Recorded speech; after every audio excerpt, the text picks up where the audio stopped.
Morning all of you.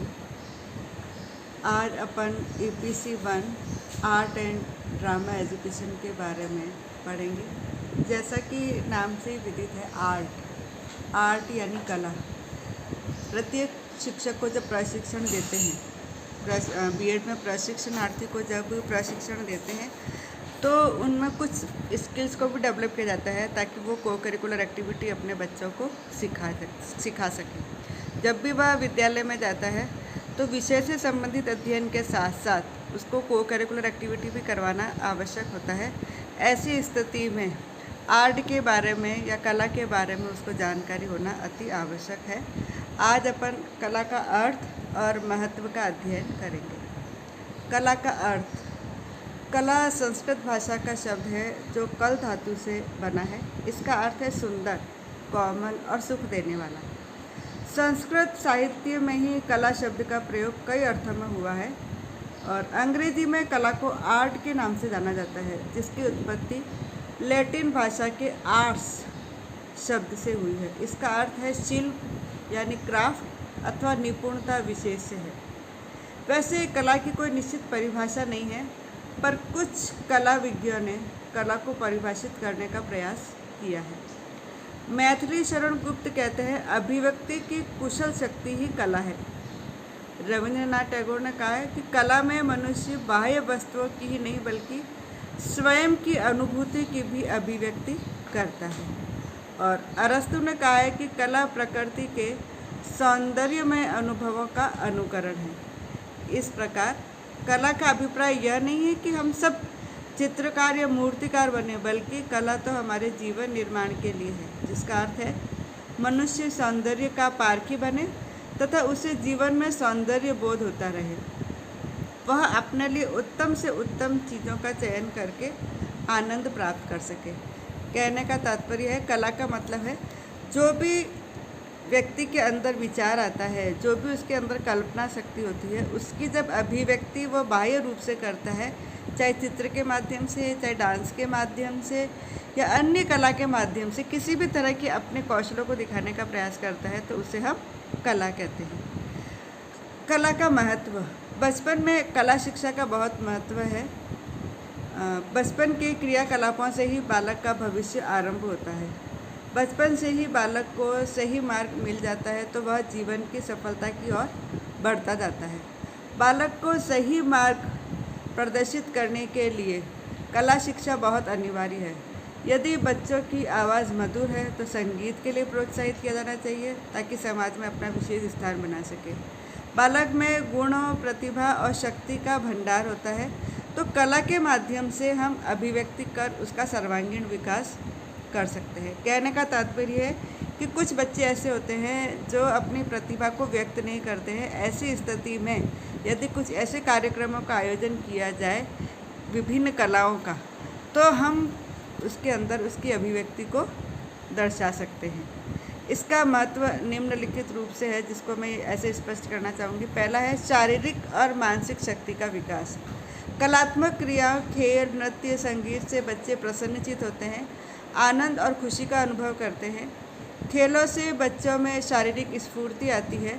स्वस्थ शरीर और प्रसन्नचित्त मन ही बालकों के विकास प्रमाणित होते हैं, क्योंकि स्वस्थ शरीर व प्रसन्न मन में बिना क्रियाकलाप नहीं कर पाता है। इसलिए स्वस्थ शरीर और मानसिक विकास के लिए खेल एवं कलात्मक क्रियाएं आवश्यक है। दूसरा है स्वच्छता और सौंदर्य अनुभूति का विकास। प्रकृति की सभी वस्तुओं में आकर्षण और सौंदर्य होता है। बच्चों द्वारा बेकार तथा फालतू वस्तुओं से कला के माध्यम से हम उपयोगी वस्तुएं और सुंदर वस्तुएं बनाई जा सकती है। उपयोगी वस्तुएं बनाकर सुंदर ढंग से सजाकर रखा जा सकता है ताकि सुंदर और स्वच्छ वातावरण बनेगा।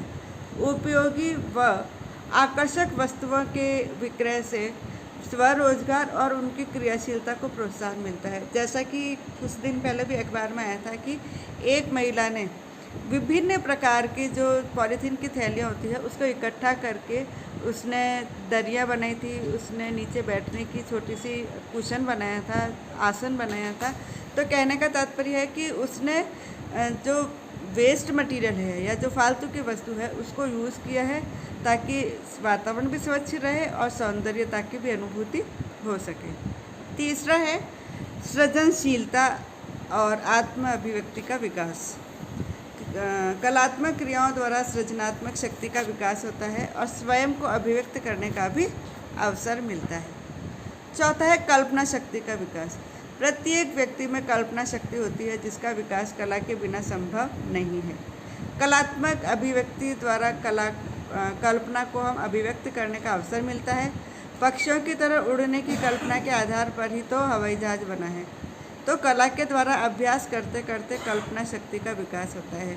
यानी कई बार जब व्यक्ति किसी भी वस्तु को देख करके विचार करता है तो जैसी वस्तु देखता है उस वस्तु में वह विभिन्न प्रकार के परिवर्तन करके अपने कल्पना की अभिव्यक्ति भी कलात्मक क्रियाओं के माध्यम से करता है।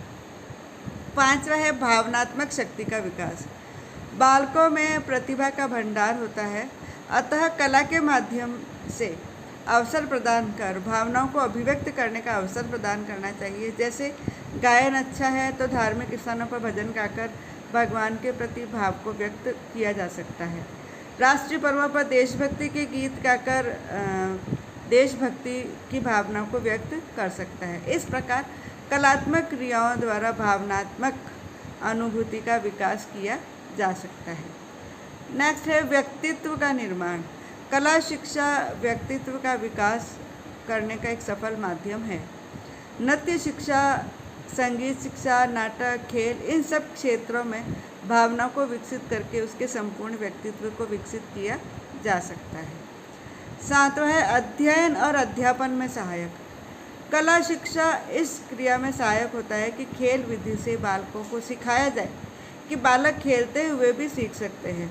विभिन्न प्रकार की कला के माध्यम से ज्ञान दिया जा सकता है। जैसे गाने गाने में गिनती सिखाया जा सकता है, खेल खेल में बच्चों को शैक्षिक सहायक सामग्री द्वारा सिखाया जा सकता है, पशु पक्षियों के मॉडल दिखाकर अनुपयोगी वस्तु से उपयोगी वस्तु बनाकर इन सब के ज्ञान देकर के कलात्मक शिक्षा का महत्व को समझा जा सकता है। कलात्मक क्रियाओं से बच्चों को स्वयं करके सीखने का अवसर मिलता है, जिससे कलात्मक क्रियाएं करने की आदत बन जाती है। आठवां है समय का सदुपयोग करने की भावना। किसी भी कलात्मक क्रिया को करने में बच्चे को आनंद की अनुभूति होती है। कलात्मक क्रियाओं से स्वरोजगार को प्रोत्साहन मिलता है। कला कार्य में लीन होकर समय का सदुपयोग किया जा सकता है। अतः कला शिक्षा द्वारा हम लघु उद्योगों का विकास भी कर सकते हैं। जैसे कुछ महिलाएं ऐसी होती है जो किसी विशेष कार्य में निपुण होती है, उसमें विशेष कार्य की प्रतिभा होती है, तो वह अपने घर के काम के बाद जो भी समय बचता है उस समय का वह सदुपयोग कलात्मक क्रियाओं के माध्यम से कर सकती है, जिससे कि उसको व्यावसायिक रोजगार भी मिल सकता है। अंत में है कर्तव्य परायण और देश के विकास के लिए। कला से बालकों में कर्तव्य पूरा करने की भावना का विकास होता है। कला वही है जिसे देखकर, सुनकर और स्वयं करके प्रसन्नचित्त अनुभव होता है। इसलिए कलाकार यह कर्तव्य समझता है कि मैं ऐसी कलाकृति की रचना करूं जिसे देखकर सभी प्रसन्न हो। इस प्रकार कला और शिक्षा व्यक्ति की विशेष नहीं बल्कि पूरे विश्व को प्रभावित कर रही है। शांति शिक्षा भी इसी के माध्यम से दी जा सकती है। अतः कला शिक्षा पूरे विश्व में विकास के लिए अनिवार्य है। अंत में यही कह सकते हैं कि कला शिक्षा व्यक्ति की अभिव्यक्ति का एक माध्यम है, व्यक्ति की भावनाओं को व्यक्त करने का माध्यम है, व्यक्ति की अभिव्यक्ति को व्यक्त करने का माध्यम है।